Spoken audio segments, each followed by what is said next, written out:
Pastor Praveen Vijayawada tour పై ఇప్పటికే suspense నెలకొంది. ఇక దీని నేపథ్యంలో 4 గంటలకి కీసరా టోల్గేట్ దాటిన పాస్టర్ ప్రవీణ్ 9 గంటలకు ఆయన పొట్టిపాడు టోల్గేట్ కు వచ్చినట్లు కూడా తెలుస్తుంది. మరి ఈ 4 గంటలు పాస్టర్ ప్రవీణ్ విజయవాడలో ఎవరినైనా కలిసారా, లేదా విజయవాడలోనే హెడ్లైట్ పగిలిందా, ఏదైనా దాడి జరిగిందా అనే అనుమానాలు కూడా వ్యక్తమవుతున్నాయి. దీనికి సంబంధించిన బ్రేకింగ్ న్యూస్ మనం ఇప్పుడు చూస్తున్నాం. అయితే కీసరా టోల్గేట్ దగ్గర బైక్ పై పాస్టర్ ప్రవీణ్ విజువల్స్ ని కూడా మనం ప్రస్తుతం బిగ్ టీవీ లైవ్ లో కూడా చూస్తున్నాం. అయితే 9 గంటలకు ఆయన మళ్ళా పొట్టిపాడు టోల్ ప్లాజా దగ్గరకు కూడా వచ్చారు. అయితే ఈ 4 గంటల సమయానికి ఆయన ఏం చేశారు?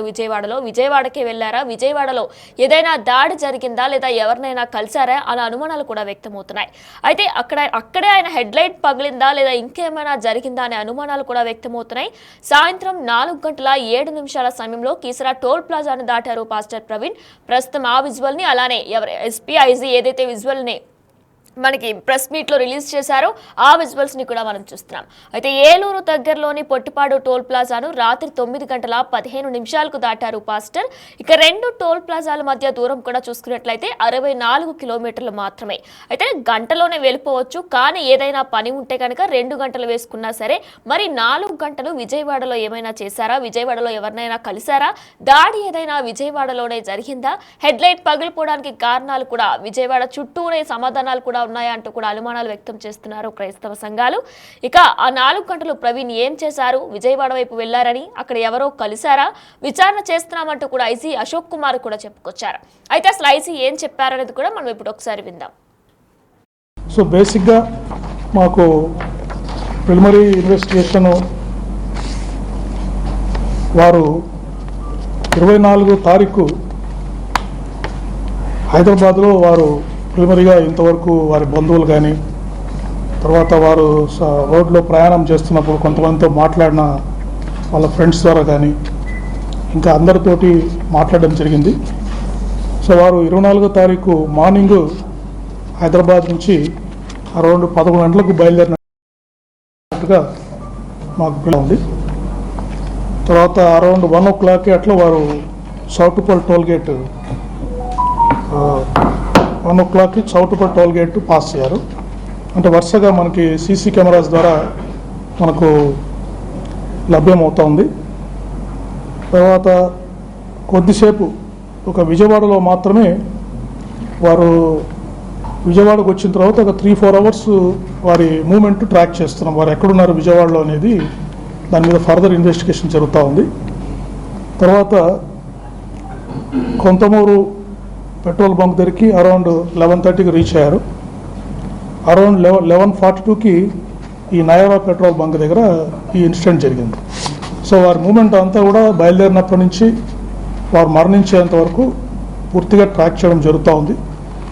విజయవాడలో వారు ఎవరిని కలిశారు, 4 గంటలు ఎక్కడ ఉన్నారు అనేది మాత్రము ఇంకా పూర్తిగా ఒక టీమ్స్ అక్కడ పూర్తిగా దర్యాప్తు చేస్తున్నాయి. విజయవాడ సిటీలో ఉన్న సీసీ కెమెరాస్ని కూడా మేము పరిశీలిస్తున్నాం.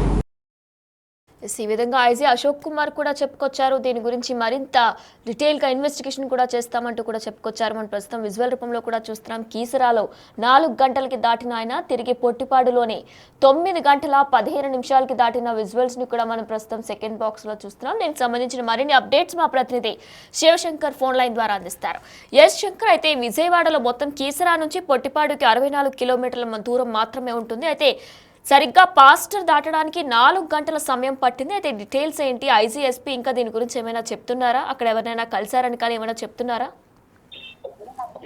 చూసుకున్నట్లయితే 2 తెలుగు రాష్ట్రాల్లో కూడా సంచలనం రేపిన పాస్టర్ ప్రవీణ్ మృతికి సంబంధించి అప్డేట్స్ ఇస్తూ ఈ రోజు ఒక ప్రెస్ మీట్ అయితే రిలీజ్ చేశారు. అందులో విజయవాడకి 4:07 కేసరా టోల్ ప్లాజా క్రాస్ అయిన పాస్టర్ ప్రవీణ్ ఎవరైతే ఉన్నారో ఆయన తిరిగి మళ్ళీ గన్నవరం సమీపంలోనే పొట్టిపాడు టోల్గేట్ దగ్గర 9:15 క్రాస్ అయ్యారు. దాని ముందే అతని వైఫ్ తో కూడా మాట్లాడినట్టు కూడా ప్రవీణ్ ఆయన వైఫ్ తో మాట్లాడినట్టు కూడా పోలీసులు చెప్పుకుంటూ వచ్చారు. అయితే దీనికి సంబంధించి మధ్యలో 4-9 అంటే 5 గంటల సమయం ఉంది. ఈ 5 గంటల సమయం కూడా సుమారుగా ఫోన్ మొబైల్ ఆఫ్ లో ఉన్నట్లుగానే, అంటే సిగ్నల్ ట్రాక్ చేసినప్పుడు ఫోన్ కాల్ డేటా తీసుకున్నప్పుడు అప్పుడు ఫోన్ గానీ మెసేజ్ గానీ రిసీవ్ అవ్వట్లేదు అనే సమాచారం అయితే మనకు అందుతుంది. అయితే ఫోన్ మొబైల్ కంప్లీట్ గా స్విచ్ ఆఫ్ లో ఉన్నట్టుగా అయితే మనకు అందుతుంది సమాచారం ఉంటుంది.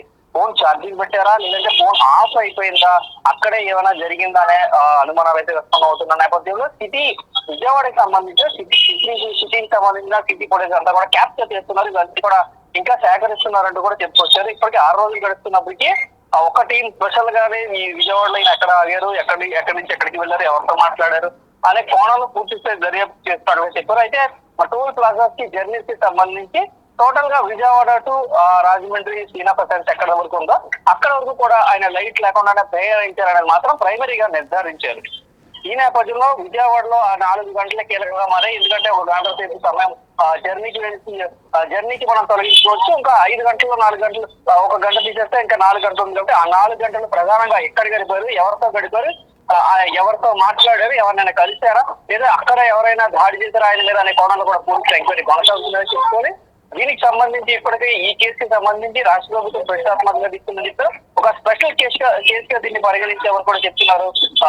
వీలైనంత త్వరగా అయితే దర్యాప్తు కంప్లీట్ చేస్తా ఉంటూ కూడా ఇప్పటికే ఐజీ కావచ్చు, అదేవిధంగా తూర్పు గోదావరి జిల్లా ఎస్పీ కావచ్చు చెప్పిన పరిస్థితి కనిపిస్తున్న నేపథ్యంలో మొత్తం అనుమానాల్లో ప్రధానంగా ఉన్నది హెడ్లైట్ కాబట్టి హెడ్లైట్ కి సంబంధించిన ఒక క్లారిటీ అయితే ఈ రోజు ఇచ్చారు.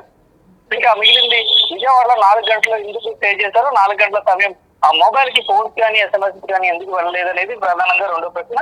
దానికి సంబంధించిన క్లారిటీ అయితే రావాలి. ఎందుకంటే ఇప్పుడు కథ అంతా కూడా విజయవాడ వరకు మారిపోయింది. ఎందుకంటే ఇప్పటి వరకు కూడా కొవ్వూరు టోల్ గేట్ ముందు ఎవరైనా అటాక్ చేస్తారా ఏంటి అనే దాని మీద పూర్తి స్థాయి ప్రశ్న వెళ్ళిన నేపథ్యంలో అక్కడి నుంచి అంటే విజయవాడ నుంచి ఇక్కడ వరకు వచ్చిన సీసీ ఫుటేజ్ మొత్తం అంతా కూడా టోల్ గేట్ కి సంబంధించిన సీసీ ఫుటేజ్ కావచ్చు, బంక్స్ కావచ్చు, ఆ దారిలో ఉన్న సీసీ ఫుటేజ్ అంతా కూడా ఒక్కసారిగా రివ్యూ చేయడం తోటి ఈ అనుమానాన్ని పటాపంచులు అయిపోయినట్లుగా కూడా చెప్పుకోవచ్చు. అదే నేపథ్యంలో కొత్త అనుమానాలు కావచ్చు. అంటే విజయవాడ 4 గంటలు ఏం చేశారు, విజయవాడలో 4 గంటలు ఏం జరిగింది, ఈ 4 అవర్స్ మిస్టరీని మాత్రం పోలీసులు ఇంకా ఎందుకు రివ్యూ చేయలేదు, ఆ 4 అవర్స్ ఏం జరిగింది అనే దాని మీద పూర్తి స్థాయి ఒట్టుకుంటే అనుకోవాలని చెప్పుకోవాలి.